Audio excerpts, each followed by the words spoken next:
Hello, my friends. Hello, it's Matthew Street. Welcome to my channel. As always, truly appreciate you being here. And folks, boy, I just had to make this video. I am just excited because, well, let me go back a bit. Who remembers back in 2017 when the beautiful Sgt. Pepper, Giles Martin, Sam O'Kell remix, super deluxe, all the different formats, album, picture disc, CD, double CD, came out. We were so happy, so excited. 50th anniversary of Sgt. Pepper, and we were not let down. We received a beautiful, beautiful release from the Beatles. But let's be honest, when that came out, some of us, I know I was nervous.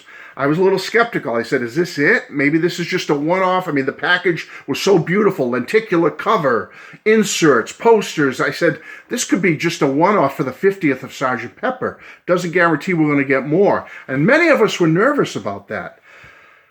Lo and behold, a year later, though, we got the great news, well, not less than a year later, that the White Album was going to receive the same treatment in 2018. And hallelujah, that cemented it for all of us. We knew they're coming. If they're going to release Pepper, and then Sgt. Pepper in 2017, the White Album in 2018, then we're getting these albums. We're getting every Beatles album in a new remix, deluxe form, different formats. We just knew it was cemented in cement. Okay? Anyway, 2019 comes. We get Abbey Road. And then we know what happened in 2020. Let's not talk about it. But in 2021, we got the beautiful Let It Be package. Unreal. And then obviously the Get Back film was icing on the cake. And then we faced more speculation. What's going to happen now? They're at Let It Be. They just released Let It Be. Are they going to go back to the beginning? Please, please me. They're going to start at the last album they left off at before Pepper with Revolver. Are they going to jump in the middle and do Beatles for Sale or Help? Who knows? We had no idea. Well, I think it was a wonderful choice to go to Revolver. In 2022, we received Revolver. What a beautiful, beautiful package. Absolutely stunning. Revolver, black and white. That set, I mean, I've got it sitting right here, black and white set. Beautiful, beautiful packaging. The starkness of it.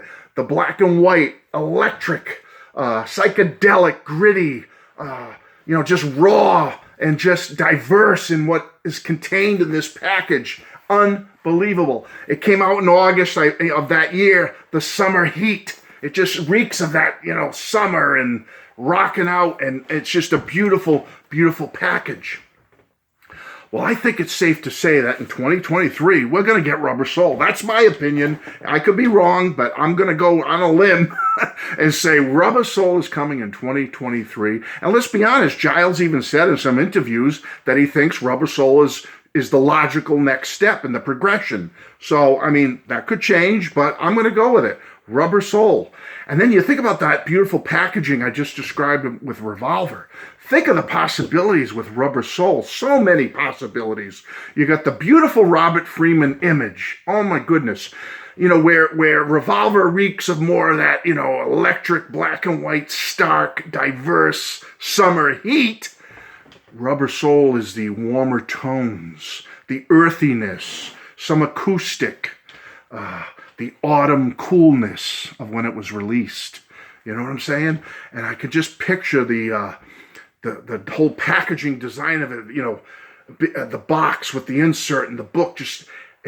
There's so many possibilities what the art department can do with that, with the beautiful earth tones of greens and browns and tans and, the colors.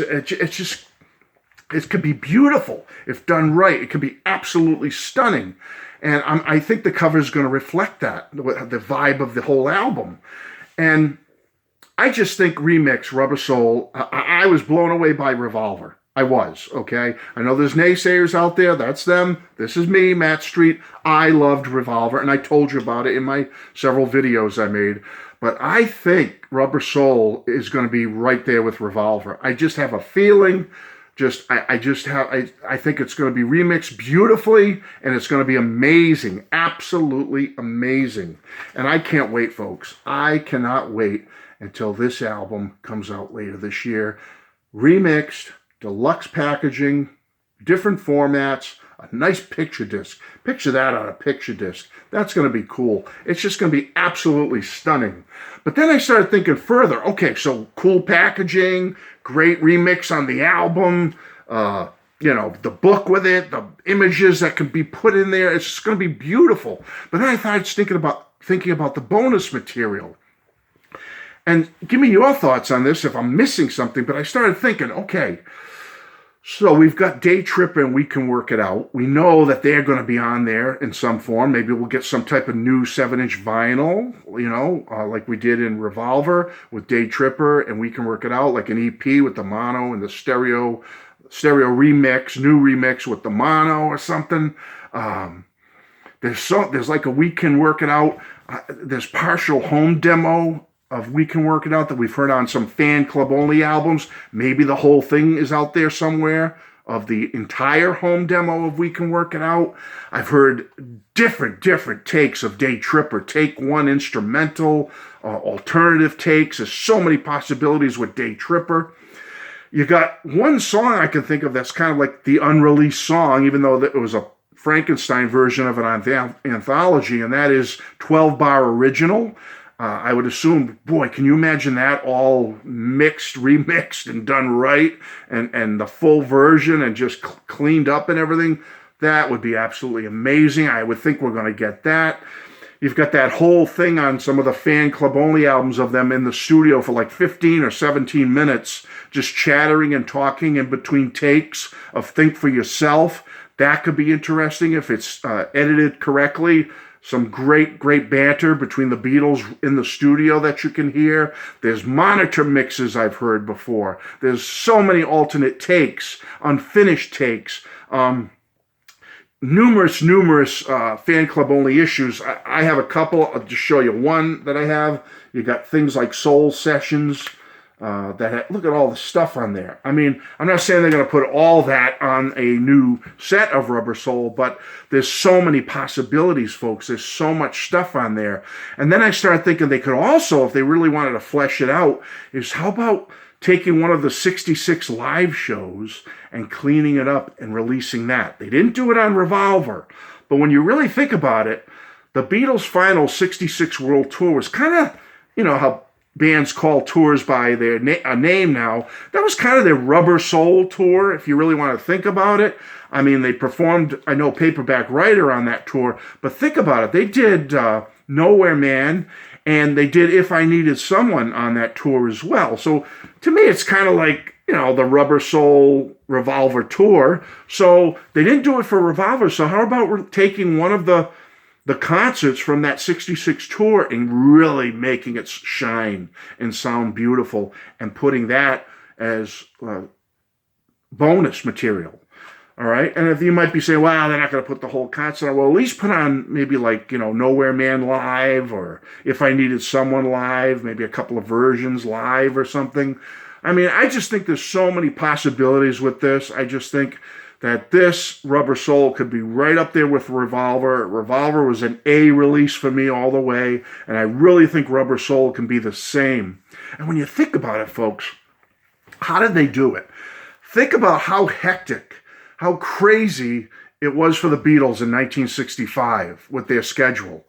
I mean, how did they get through 65 with all they went through, and then come to the end of the year, and then in only 19 days, they put together an album for the Christmas season and get it out there by Christmas? How did they do that? I mean, artists and bands today, no way in heck could they ever attempt or do what the Beatles did. Because think about it. I was looking in the Beatles sessions book. When you really look at pure days that there was actual work done on the album, it was only like 19 days. They started October 12th, 1965.